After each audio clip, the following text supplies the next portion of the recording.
اعوذ باللہ من الشیطان الرجیم بسم اللہ الرحمن الرحیم فاتبعوہم مشرقین، پھر پیچھے آئے اتباع کی ان کی مشرقین سورج نکلنے کے وقت، پھر پیچھے آئے وہ لوگ ان کے سورج نکلنے کے وقت۔ فلما ترا الجمعان، جب آمنے سامنے ہوئیں دونوں جماعتیں، قال اصحاب موسیٰ، تو موسیٰ علیہ السلام کے ساتھیوں نے یعنی بنی اسرائیلیوں نے کہا، انا لمدرکون، بے شک ہم تو پکڑے گئے۔ قال موسیٰ علیہ السلام نے کہا، کلا، ہرگز نہیں، ان معی ربی، بے شک میرے ساتھ میرا پروردگار ہے، میرا رب ہے، سیہدین،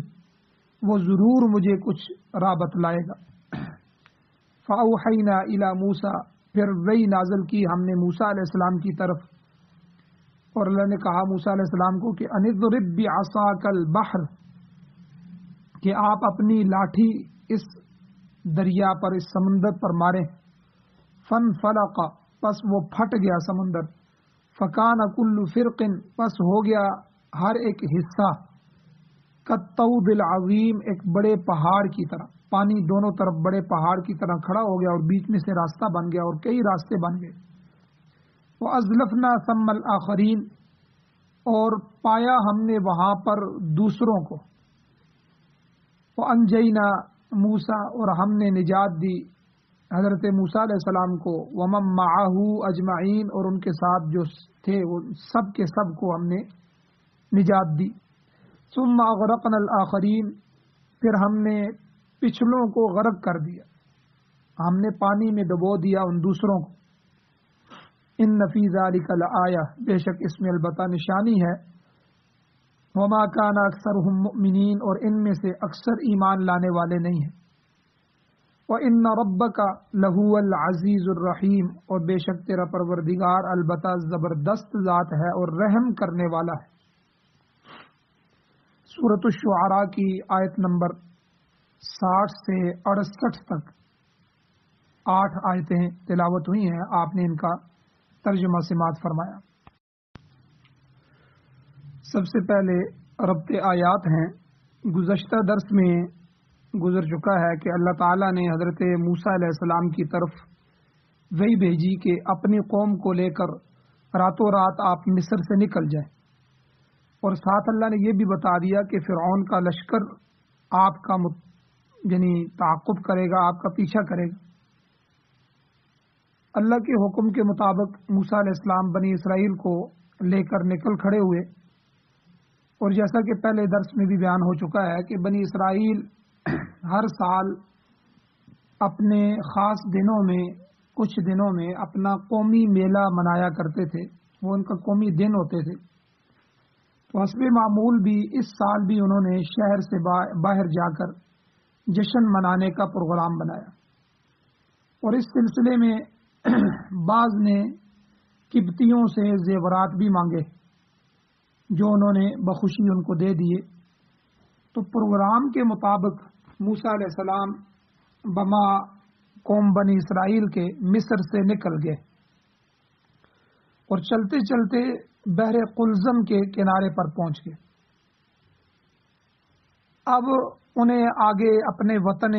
جو ارض مقدس تھا، شام اور فلسطین کی سرزمین تھی، وہاں پہنچنا تھا، مگر راستے میں بحر قلزم یہ دریا پڑ رہا تھا۔ تو اسی دوران فرعونیوں کو شک بھی گزرا کہ بنی اسرائیل کہیں بھاگ ہی نہ جائیں، چنانچہ فرعون نے بڑے بڑے شہروں میں گھڑ سوار دوڑا دیے تاکہ وہ تمام شہروں سے، تمام چھاؤنیوں سے فوج کو اکٹھا کریں،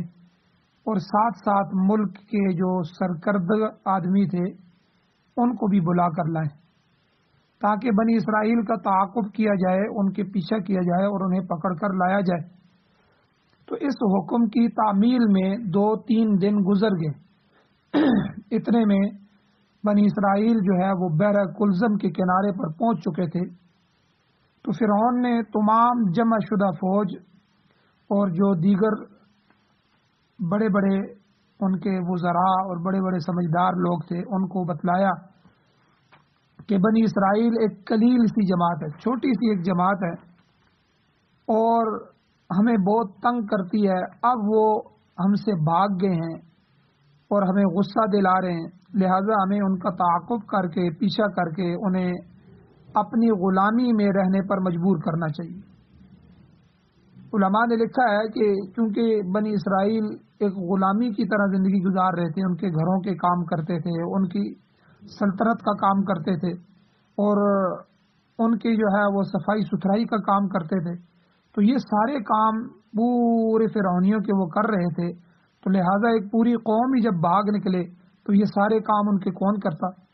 تو لہٰذا اس نے انہیں کہا کہ ان کا تعاقب کیا جائے، ان کا پیچھا کیا جائے اور انہیں دوبارہ غلام بنایا جائے اور غلام بنا کر انہیں اپنے ہاتھوں کے نیچے رکھا جائے۔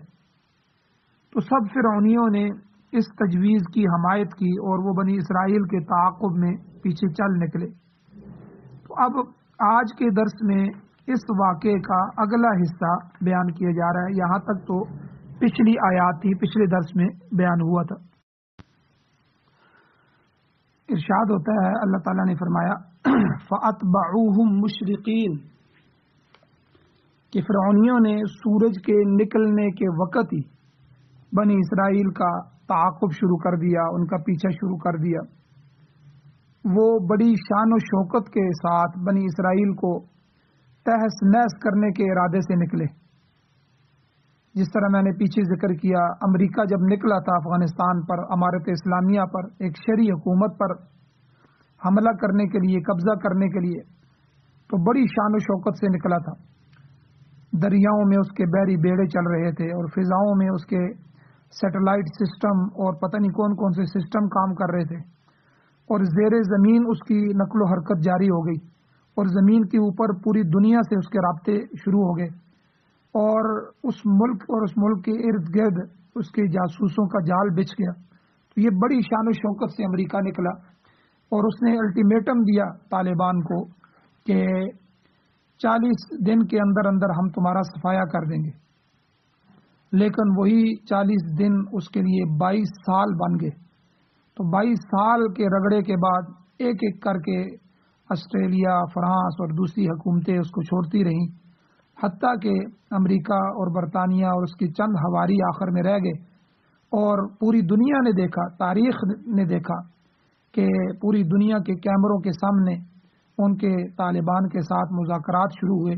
اور اللہ تعالیٰ نے طالبان کو، امارت اسلامیہ کو فتح نصیب فرمائی، اور ان کو پوری دنیا میں اللہ نے ذلیل کیا،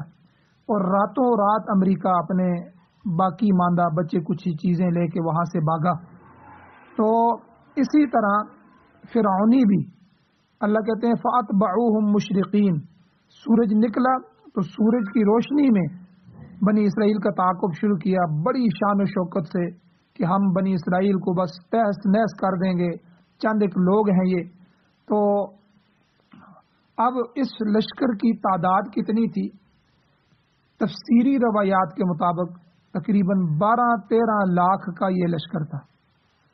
بعض کہتے ہیں کہ ان میں سے 1 لاکھ تو ایسے تھے جو صرف سیاہ رنگ کے گھوڑوں پر سوار تھے، اور ایک روایت کے مطابق جو ہے سیاہ رنگ کے گھوڑ سوار جو تھے وہ ان کی تعداد تقریباً 8 لاکھ کے قریب تھی۔ تاہم یہ جو روایات ہیں یہ قابل اعتماد نہیں ہیں، کیونکہ قرآن پاک کے اندر یا کسی صحیح حدیث میں ان کی تعداد نہیں بتائی گئی۔ تو بہرحال ایک یہ بہت بڑا لاکھوں کے حساب سے لشکر تھا جو تعاقب کرتے ہوئے، پیچھا کرتے ہوئے بنی اسرائیل کے قریب پہنچ گیا۔ فلما ترا الجمعان، اللہ تعالیٰ کہتے ہیں کہ جب دونوں جماعتوں نے ایک دوسرے کو دیکھا، آمنے سامنے آ گئے، ایک دوسرے پر نظر پڑی، دیکھا، تو قال اصحاب موسیٰ، تو موسیٰ علیہ السلام کے ساتھیوں نے، بنی اسرائیلیوں نے کہا انا لمدرکون، موسیٰ علیہ السلام کو کہنے لگے کہ بے شک ہم تو پکڑے گئے، یہ تو لشکر آ گیا، یہ ہمارے سروں پہ آ گئے۔ تو ظاہر ہے کہ بنی اسرائیل سمندر کے کنارے کھڑے تھے، اب سمندر میں داخل ہونے کے لیے، کود جانے کے لیے ان کے پاس کوئی کشتیاں نہیں تھی، کوئی جہاز نہیں تھے کہ وہ اس پہ سوار ہو کے دوسری طرف جائیں، اور یہاں کنارے پہ بیٹھے ہوئے ہیں اور پیچھے سے فرعون کا لشکر بھی پہنچ گیا۔ اب آگے دریا ہے اور پیچھے فرعون کا لشکر ہے، تو ان کی جو تشویش تھی وہ ایک فطرتی امر تھا کہ فطرتی طور پر جب ایسا موقع آتا ہے تو انسان فکر مند ہو جاتا ہے، پریشان ہو جاتا ہے، تشویش پھیل جاتی ہے۔ تو انہوں نے بھی گھبرا کر موسیٰ علیہ السلام سے اپنی بے بسی کا اظہار کیا کہ اے موسیٰ دیکھو ہم تو پکڑے گئے، یہ دیکھیں آگے دریا ہے اور کوئی اسباب نہیں ہے، کوئی کشتی جہاز نہیں ہے، اور پیچھے دیکھیں فرعون اور فرعونیوں کا لشکر آ گیا۔ تو موسیٰ علیہ السلام چونکہ اللہ کے حکم سے، حکم الہی کی تعمیل میں مصر سے نکلے تھے، خود اپنی مرضی سے، اپنی خواہشات سے نہیں نکلے تھے، بلکہ وہی آئی تھی اور اللہ کا حکم تھا ان اسری بعبادی لیلاً کہ آپ میرے بندوں کو رات کے وقت دے کے نکل جائیں، تو اللہ کے حکم سے نکلے تھے، لہذا انہیں اللہ کی مدد پر، اللہ تعالیٰ کی طرف سے اعانت پر مکمل بھروسہ تھا۔ یہی الفاظ ملا عمر صاحب نے آخر میں جب ان کا لشکر امریکیوں کا آ رہا تھا تو انہوں نے کہے تھے کہ اللہ قرآن میں فرماتے ہیں وَأَنْتُمُ الْأَعْلَوْنَ إِن كُنتُم مُؤْمِنِينَ، اگر تم ایمان والے ہو تو اللہ تمہیں ضرور بلند کرے گا۔ اللہ ایمان والوں کو بلند کرتا ہے، تو ایک وقت آئے گا کہ اللہ ہمیں بلند کرے گا کیونکہ ہم ایمان والے۔ تو موسیٰ علیہ السلام نے بھی یہی کہا، انہوں نے کہا کہ دیکھو میں خود نہیں نکلا ہوں، میری خواہش نہیں تھی میں تمہیں لے کے نکلوں، بلکہ میں اللہ کا نبی ہوں، مجھ پر وحی آتی ہے، اور انبیاء اللہ کی مرضی کے بغیر کوئی قدم نہیں اٹھاتے۔ تو اس لیے انہوں نے قوم کو تسلی دیتے ہوئے کہا، قال موسیٰ علیہ السلام نے کہا کلا، کہ ہرگز فرعون تمہیں نقصان نہیں پہنچا سکتا، ایسا نہیں ہو سکتا کہ تم پکڑے جاؤ، چاہے تمہیں نظر آ رہا ہو کہ سامنے لشکر آ رہا ہے اور ادھر دریا ہے، لیکن کیوں، ان معی ربی، میرا رب میرے ساتھ ہے، ہم اسی کے حکم سے مصر سے نکلیں، اسی کی مدد ہمارے شامل حال ہے، اور اسی کے حکم سے ہم یہاں تک پہنچے ہیں۔ سیہدین، وہ ضرور مجھ کو راہ بتلائے گا، یعنی ہمارے بچاؤ کے لیے کوئی سبیل، کوئی راستہ وہ پیدا کرے گا، اس لیے مجھے اپنے رب پر بھروسہ ہے۔ اب یہاں ایک واقعہ اور آپ اس کی طرف دیکھ لیں کہ اسی قسم کا واقعہ حضور علیہ السلام کے ساتھ بھی پیش آیا۔ ہجرت کا جب سفر ہوا تو ہجرت پر روانہ ہوتے وقت جب حضور علیہ السلام اور آپ کے جو ساتھی تھے حضرت سیدنا ابو بکر صدیق رضی اللہ تعالیٰ جب غار ثور میں پہنچے تو غار ثور میں حضور علیہ السلام نے قیام فرمایا۔ اب قریش مکہ بھی اسی طرح جس طرح فرعونی موسیٰ علیہ السلام کی تلاش میں نکلے پورے لو لشکر کے ساتھ، تو قریش مکہ بھی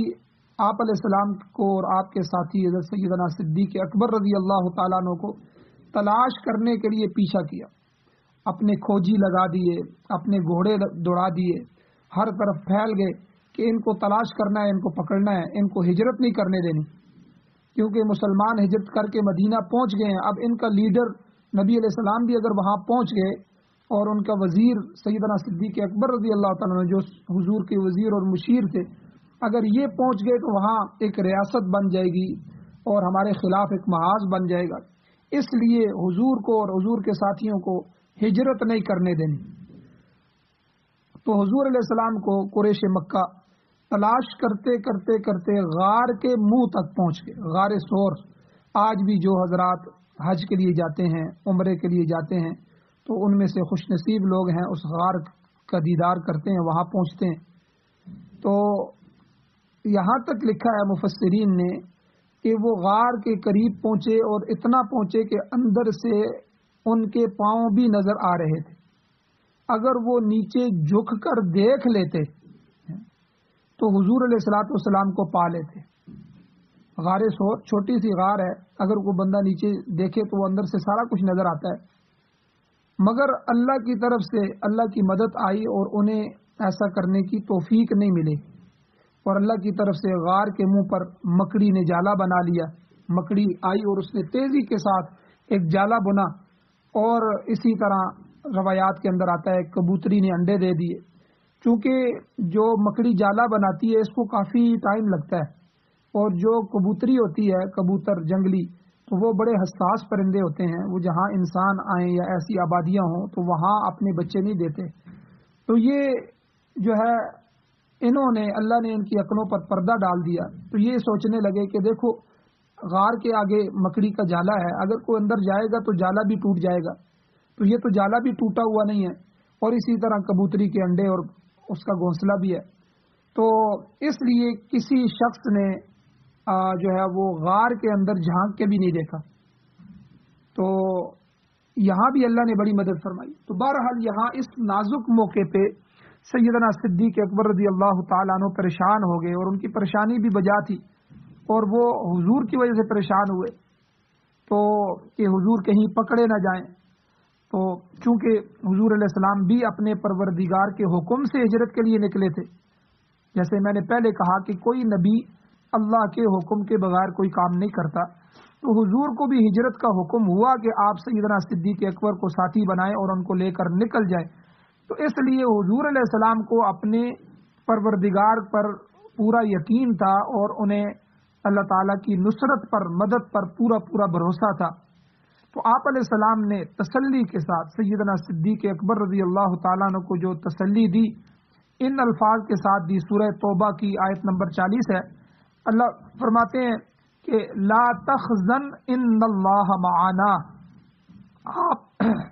اے سیدنا صدیق اکبر آپ خوف نہ کھائیں۔ آپ یہاں ایک اور نقطہ سمجھ لیں، تحزن خزن بھی جو ہے پریشان ہونے کو کہتے ہیں، اور غم وہ بھی پریشان ہونے کو کہتے ہیں، خوف۔ تو خوف اور خزن میں فرق یہ ہے کہ خوف بندہ اپنی جان کے لیے کرتا ہے، اپنی اولاد کے لیے کرتا ہے کہ میرا نقصان نہ ہو جائے، اور خزن کہتے ہیں کہ کسی اور کی وجہ سے غم میں مبتلا ہونا۔ تو یہاں اللہ نے لا تحزن کے الفاظ استعمال، حضور سمجھتے تھے کہ سیدنا صدیق اکبر کو اپنی جان کی پرواہ نہیں ہے، صحابہ میرے اوپر جان دینے کے لیے تیار ہیں کہ ہماری جان چلی جائے، حضور کو کچھ نہ ہو جائے۔ تو اس لیے یہ جو پریشان ہے یہ میری وجہ سے پریشان نہیں ہے، یہ اپنی وجہ سے پریشان نہیں ہے، بلکہ میری ذات کی وجہ سے پریشان ہے۔ اس لیے پہلا تو خطاب حضور نے ان کو یہ فرمایا کہ لا تحزن، اے ابو بکر آپ خزن نہ کریں، میری وجہ سے آپ غمگین نہ ہوں۔ اور دوسرا نبی علیہ الصلوۃ والسلام نے جو ہے وہ سیدنا صدیق اکبر رضی اللہ تعالیٰ عنہ کو اپنے ساتھ شامل کر کے جمع کا صیغہ فرمایا، ان اللہ معنا، کہ اللہ تعالیٰ ہمارے ساتھ ہے۔ معی نہیں کہا کہ میرے ساتھ ہے، معنا ہمارے ساتھ ہے، ہم دونوں کے ساتھ ہے۔ تو اللہ کے نبی نے جو ہے ان کو اپنے ساتھ شامل فرمایا، جبکہ یہاں جو آج کے درس کی آیت ہے اس میں موسیٰ علیہ السلام نے جمع کا صیغہ نہیں بلکہ واحد کا صیغہ فرمایا کہ ان ربی معیہ، کہ ان معیہ ربی، میرا رب میرے ساتھ ہے۔ مطلب یہ ہے کہ اللہ تعالیٰ میرے ساتھ ہے، اور میرے واسطے سے، میری وساطت سے پوری قوم کا حامی و ناصر ہے۔ اس لیے یہاں جو ہے اس نقطے کو بھی دیکھ لیا جائے۔ اب اس پریشانی کے عالم میں اللہ تعالیٰ کی مدد آ گئی، اللہ کی مدد شامل حال ہوئی۔ اللہ فرماتے ہیں فَأَوْحَيْنَا إِلَى مُوسَى، ہم نے موسیٰ علیہ السلام کی طرف وحی بھیجی۔ وحی یہ تھی کہ أَنِ اضْرِب بِعَصَاكَ الْبَحْرَ، کہ اپنی لاٹھی کو سمندر پر ماریں۔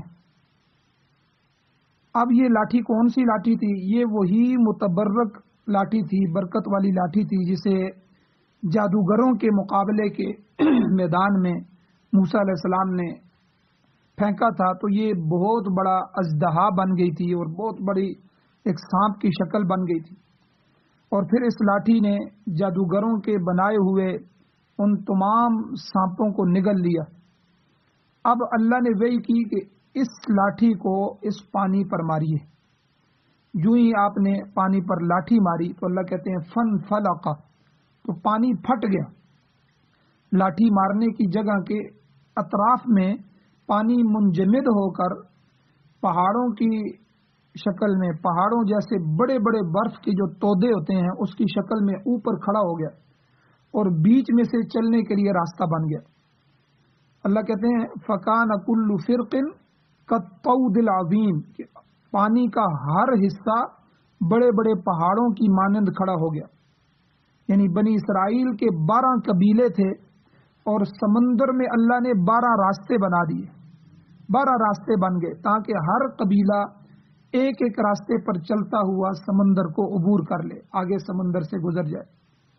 حضرت قتادہ رحمہ اللہ فرماتے ہیں کہ اس رات اللہ تعالیٰ نے دریا کی طرف پہلے ہی وہی بھیج دی تھی کہ جب میرے پیغمبر موسیٰ علیہ السلام آئیں اور تجھے لاٹھی مار کر حکم دیں تو تم نے ان کی حکم کو سننا ہے اور ماننا ہے۔ چنانچہ سمندر جو ہے وہ رات بھر تلاطم میں رہا، اس کی موجیں ادھر ادھر سر ٹکراتی رہیں کہ نہ معلوم موسیٰ علیہ السلام کب آ جائیں، کس وقت آ جائیں اور کدھر سے آ کر مجھے لاٹھی مار دیں اور مجھے خبر ہی نہ ہو، جس کی وجہ سے ان کے حکم کی تعمیل نہ ہو سکے۔ تو جب آپ سمندر کے کنارے پر پہنچ گئے تو آپ کے جو ساتھی تھے یوشع بن نون علیہ السلام، انہوں نے پوچھا کہ اللہ کے نبی آپ کو کیا حکم ہے؟ آپ نے فرمایا کہ مجھے سمندر پر لاٹھی مارنے کا حکم ہے۔ تو انہوں نے کہا کہ پھر دیر کیا ہے، آپ لاٹھی ماریے۔ پھر موسیٰ علیہ السلام نے پانی پر لاٹھی مار کر کہا کہ مجھے چلنے کے لیے راستہ دے دو۔ پھر اسی وقت پانی پھٹ گیا اور درمیان میں سے 12 راستے صاف ستھرے نظر آنے لگے، اور روایات میں آتا ہے کہ اللہ تعالیٰ نے ہوا کو حکم دیا کہ ان راستوں کو خشک کر کے چلنے کے قابل بنا دو، کیونکہ سمندر کے نیچے کیچڑ ہوتا ہے، سمندر کے نیچے جو ہے وہ دوسری چیزیں ہوتی ہیں۔ تو چنانچہ ہوا اس کو فوراً ایک لمحے میں اس کو خشک کر دیا اور وہ چلنے کے راستے بن گئے۔ اور پھر یہاں تک بھی روایات میں آتا ہے کہ ان 12 راستوں کے درمیان میں طاق بھی بن گئے، کھڑکیاں بن گئی، جن کے ذریعے 12 قبائل ایک دوسرے کو دوران سفر دیکھ بھی سکتے تھے کہ وہ قبیلہ جا رہا ہے، وہ فلاں قبیلہ جا رہا ہے، تو ان کھڑکیوں میں سے دیکھ رہے تھے تاکہ اطمینان سے گزر جائے۔ اب ایک روایت بابل کی ہے، بائبل جو ان کی کتاب ہے تورات، تو اس میں حکم یہ دیا گیا کہ موسیٰ علیہ السلام کو حکم ہوا کہ اپنا ہاتھ ہلاؤ۔ جب آپ نے اپنا ہاتھ ہلایا تو ہوا نے پانی کو 2 حصوں میں تقسیم کر دیا۔ تو یہ روایت درست نہیں ہے، یہ بائبل کی یہ روایت کے ہاتھ ہلانے سے 2 حصوں میں راستے بن گئے، یہ درست نہیں ہے، بلکہ جو لاٹھی مارنے والا واقعہ ہے یہ قرآن مجید میں بھی بیان ہوا ہے، احادیث میں بھی بیان ہوا ہے کہ سمندر پر لاٹھی مارنے کا حکم ہوا اور اس سے 12 راستے بن گئے۔ اب یہاں ایک بات اور سمجھ لی جائے، ہمارے معاشرے میں بعض لوگ ایسے پیدا ہوئے ہیں کہ جنہوں نے معجزات کا انکار کیا، منکرین معجزات۔ ان میں سے ایک سر سید احمد خان بھی ہے، یہ مشہور جو ہے سر سید احمد خان۔ ان جیسے گمراہ لوگوں نے نام نہایت تحقیق کی ہے، تو یہ کہتے ہیں کہ یہاں کہتے ہیں کہ سمندر میں مد و جزر ہوتا ہے، مد کہتے ہیں کہ پھیل جانا، جزر کہتے ہیں سکڑ جانا۔ سمندر جو ہے وہ مہینے کے اندر بعض دن ایسے ہوتے ہیں پھیل جاتا ہے، اوپر کنارے تک آ جاتا ہے، اور جزر یعنی بعد میں وہ پانی اس کا نیچے اتر جاتا ہے۔ تو سر سید کہتا ہے کہ میری تحقیق یہ ہے کہ سمندر میں مد و جزر جیسے حالات پیدا ہو گئے تھے، تو مد و جزر میں سمندر کا پانی کئی میل تک خشکی پر چڑھ جاتا ہے اور پھر واپس بھی چلا جاتا ہے۔ تو یہ لوگ کہتے ہیں کہ سمندر کا پانی جزر کی حالت میں تھا اور پیچھے ہٹ گیا تھا، اور موسیٰ علیہ السلام اور آپ کے ساتھی اس کو پار کر گئے، اور پھر جب فرعونی لشکر وہاں داخل ہوا تو پھر جزر کے بعد مد آیا، یعنی دوبارہ پانی اتر آیا تو فرعونی لشکر غرق ہو گیا۔ تو یاد رکھیں یہ سب ملحدانہ باتیں ہیں، غلط اور گمراہی کی باتیں ہیں۔ صحیح بات وہی ہے جو قرآن نے بیان فرمائی اور حدیث مبارکہ میں نبی علیہ السلام نے بیان فرمائی کہ موسیٰ علیہ السلام نے اللہ کے حکم سے لاٹھی ماری تو پانی 2 حصوں میں تقسیم ہو گیا، اور بڑے بڑے پہاڑوں جیسے برف کی تودوں کی شکل میں پانی اوپر کھڑا ہو گیا، اور درمیان میں سے 12 راستے بن گئے جن پر سے بنی اسرائیل گزر گئے، اور اللہ تعالیٰ نے موسیٰ علیہ السلام اور بنی اسرائیل کو وہاں سے گزارا۔ اور پھر آگے اللہ تعالیٰ فرماتے ہیں، ارشاد ہوتا ہے، اللہ تعالیٰ فرماتے ہیں وَأَزْلَفْنَا ثَمَّ الْآخَرِينَ، ازلفنا ہم نے پہنچا دیا، ثم وہاں، الآخرین دوسروں کو، یعنی جہاں سے بنی اسرائیل گزر رہے تھے انہی راستوں میں ہم نے دوسروں کو یعنی فرعونیوں کو پہنچا دیا۔ کہ جب فرعون اور اس کے لشکر نے دیکھا کہ بنی اسرائیل سمندر کے بیچوں بیچ جو بنے ہوئے راستے ہیں ان راستوں پر جا رہے ہیں، گزر رہے ہیں، تو انہوں نے بھی پیچھے جانا چاہا۔ تو روایات میں آتا ہے کہ پہلے انہوں نے کچھ پس و پیش کیا، رک گئے،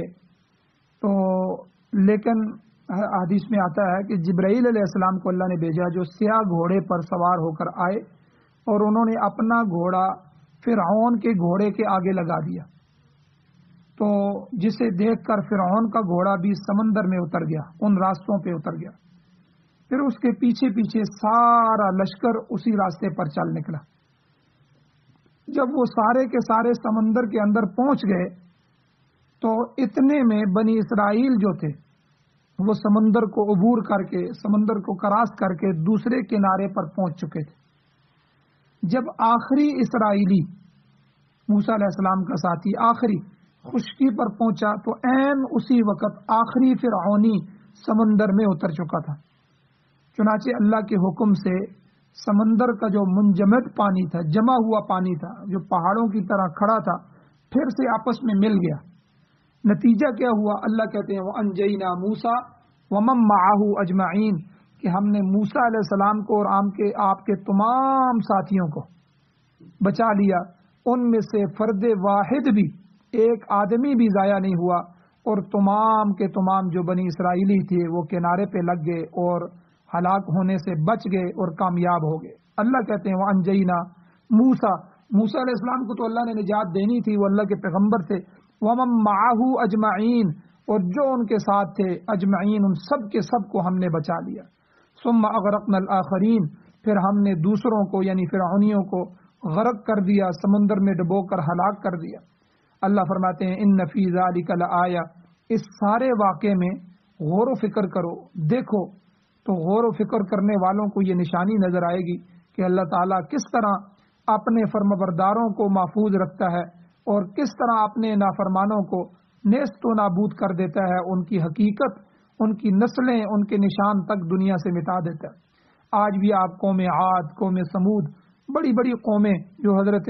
صالح علیہ السلام کی، حضرت ہود علیہ السلام کی قومیں تھیں، اپنے وقت کے پیغمبر کو تنگ کیا، ان کی باتوں کو نہیں مانا اور معجزات طلب کر کے، معجزات دیکھ کے بھی ایمان نہیں لائے، پھر اللہ نے کیسا نیست نابود کیا کہ آج ان کی بستیوں میں سے گزریں تو ان کے وہ محلات، ان کی وہ ساری چیزیں جو پہاڑوں کو کریت کریت کے انہوں نے محل بنائے تھے، وہ سارے نظر آتے ہیں اور عبرت کے لیے نشان ہیں، لیکن آج ان کی قوم کا ایک آدمی بھی اس دنیا میں موجود نہیں۔ تو اللہ نے فرمایا حقیقت یہ ہے کہ اس قسم کی بے شمار نشانیاں ہم دکھاتے ہیں، ان کو دیکھنے کے باوجود وما کان اکثرهم مؤمنین لوگوں کی اکثریت ایمان سے خالی رہتی ہے۔ آج آپ پوری دنیا میں دیکھیں 7 اور 8 ارب کی آبادی ہے، اس میں سے غالب آبادی، غالب اکثریت کفر اور شرک میں مبتلا ہے، ایمان سے خالی ہے۔ آج دنیا میں آپ دیکھیں قلیل تعداد ایمان کی دولت سے مالا مال، باقی سب بے دین ہیں، مشرک ہیں، کافر ہیں، ملحد ہیں۔ تو ایمان والوں کی تعداد 1.5 ارب کے قریب مسلمان ہے پوری دنیا میں، باقی اس 8 ارب میں سے 6.5 ارب کی آبادی کافروں کی ہے۔ پھر ان مسلمانوں میں سے بھی کتنے ہیں جو ہے کفر کی حدوں کو پہنچے ہوئے ہیں، کوئی ملحد ہے، کوئی زندیق ہے، کوئی کیا کام کر رہا ہے، اللہ کے ماننے والے چھوڑیں۔ اللہ اس کو کہتے ہیں وما کان اکثرهم مؤمنین، ان میں سے لوگوں کی اکثریت ایمان سے خالی رہتی ہے، اکثر مومن نہیں ہے۔ وَإِنَّ رَبَّكَ لَهُوَ الْعَزِيزُ الرَّحِيمُ بے شک تیرا پروردگار غالب بھی ہے اور از حد بہت زیادہ مہربان بھی ہے، وہ ہر نافرمان، مشرک اور کافر کے لیے زبردست ہے، ان کے اوپر طاقت رکھنے والا ہے اور ان کو سزا دینے پر قادر ہے، جبکہ ہر اطاعت گزار جو آدمی ہے اس کے لیے نہایت شفیق ہے، مہربان بھی ہے۔ یہ اللہ تعالیٰ کی صفات ہیں جو اللہ نے یہاں بیان فرمائی۔ اللہ تعالیٰ سے دعا ہے اللہ ہمیں عمل کی توفیق عطا فرمائے۔